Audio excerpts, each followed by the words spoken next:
कहते हैं कि मुख्यमंत्री जी बने हैं, इनको पार्टी ने दायित्व ये दिया है कि सुबह नाश्ता कर दबा के हेलीकॉप्टर दे दिया, इसमें बैठ के उठ जा, कभी मंदिर में ढोक दे के आ जा, कभी जाके भाषण दे के आ जा। बीजेपी कहती है परिवारवाद। ये कौन सा वाद है? जवाब तो दो। अरे कितने दिनों से इस्तीफे का ड्रामा किया गया भाई। अगर इस्तीफा ही देना था तो दे दुआ देता। भाई का टिकट आ गया, कंठ किसकी पकड़ के लाया। मैंने सुना बीच में कह रहे थे कि 13 आदमी तो मेरे पास हैं और एक आध और हो गया तो इसको सल्टा दूंगा।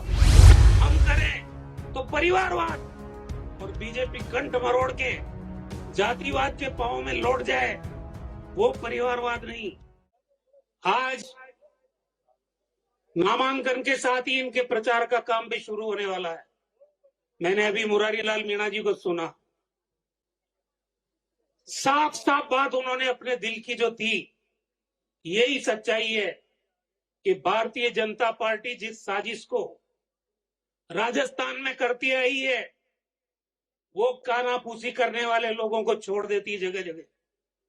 और ये कानाफूसी उन्होंने खुद ने साफ कर दी। आज ये दुश्मन है कांग्रेस के, जो भी कानाफूसी करता है इस तरह की, उससे ही सावधान रहने की जरूरत है। चुनाव तो आप जीते हुए हो, कोई कारण नहीं है चुनाव हार जाए कांग्रेस, लेकिन ये कानाफूसी से सावधान रहने की जरूरत है। यही कानाफूसी कांग्रेस को नुकसान पहुंचा सकती है।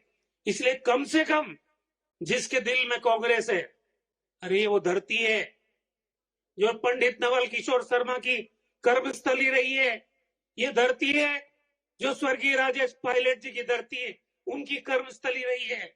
बाद में रमा जी बनी, सचिन पायलट जी बने और आज मुरारी लाल मीणा जी है। दौसा के रग रग में कांग्रेस पार्टी है। यहाँ 36 कौम के लोग कांग्रेस को आशीर्वाद देते आए हैं, लेकिन जब से ये कानाफूसी करने वाले लोग आए, इन्होंने कांग्रेस को नुकसान पहुंचाया है। इस बाई इलेक्शन में 36 कौम के लोगों को मेरी निवेदन है, याद करिए 1 साल पहले की सरकार जो अशोक गहलोत जी ने दी, 5 साल के अंदर एक एक विधानसभा में हम बात करते थे विधायक गण आपस में, कोई विधानसभा में 7 कॉलेज। आज ये पंडित नवल किशोर शर्मा मेडिकल कॉलेज यहाँ खुला है। ये अशोक गहलोत जी की और कांग्रेस की सरकार की देन है। बीजेपी बताए तो सही, वसुंधरा जी 10 साल सीएम रही है, उससे पहले भैरव सिंह जी रहे। मुझे याद है एक बार बाई इलेक्शन में आया था मैं, स्वर्गीय राजेश पायलट जी के निधन के बाद में, जब रमा पायलट जी चुनाव लड़ रही थी, तो यहाँ भैरव सिंह शेखावत जी आज इस दुनिया में नहीं है। उन्होंने कहा मैं दौसा की धरती से आंदोलन की शुरुआत करूंगा। मैंने उस टाइम क्या कहा था? मैंने कहा वो पवित्र मिट्टी है जिस पे अंतिम सांस राजेश पायलट ने ली है। हमारे नेता नवल किशोर शर्मा ने अपने खून और पसीने से इस दौसा की धरती को सींचा है। भैरव सिंह जी कोई और ही मिट्टी तलाश करो आंदोलन करने के लिए। और मैं आज भी कहना चाहता हूं, पिछले 10-11 महीने से राजस्थान में एक नौटंकी चल रही है।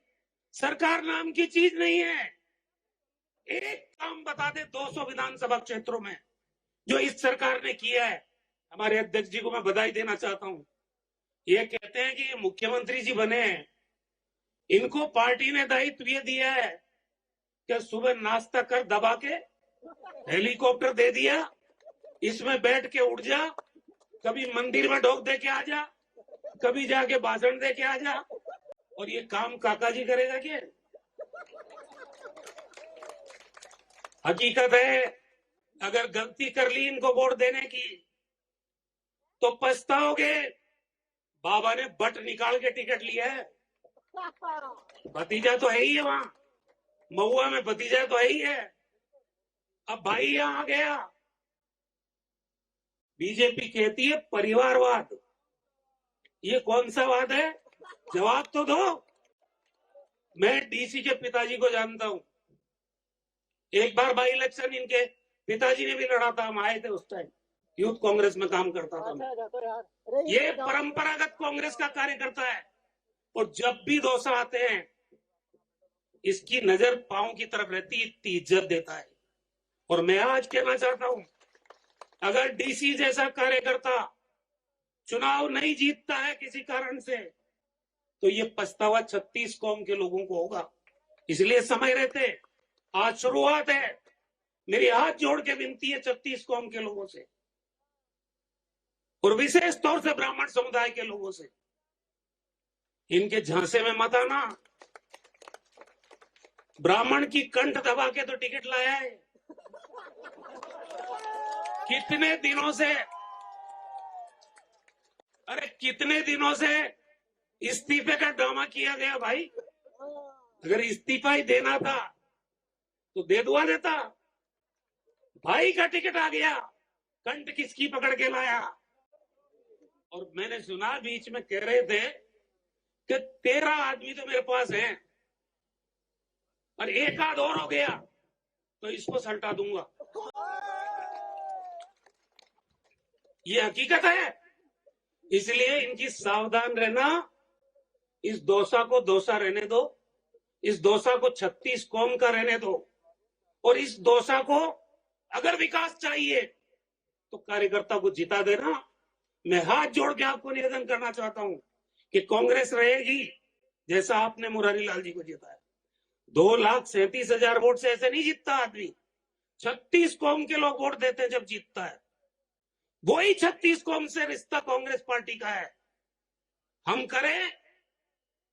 करें तो गलती, हम करें तो परिवारवाद और बीजेपी कंठ मरोड़ के जातिवाद के पांव में लौट जाए, वो परिवारवाद नहीं। इसलिए इन चीजों को, क्योंकि दौसा की धरती पर सारे ही नेता हैं, यहाँ किसी को नेतागिरी समझाने की दौसा में जरूरत ही नहीं है, यहाँ सब नेता है और आपसे बेहतर कोई नहीं समझता है। इसलिए मेरा हाथ जोड़ के निवेदन है, एक कांग्रेस परिवार का आदमी, एक खानदानी कांग्रेसी, इसको आशीर्वाद देके कामयाब करना। बहुत बहुत धन्यवाद।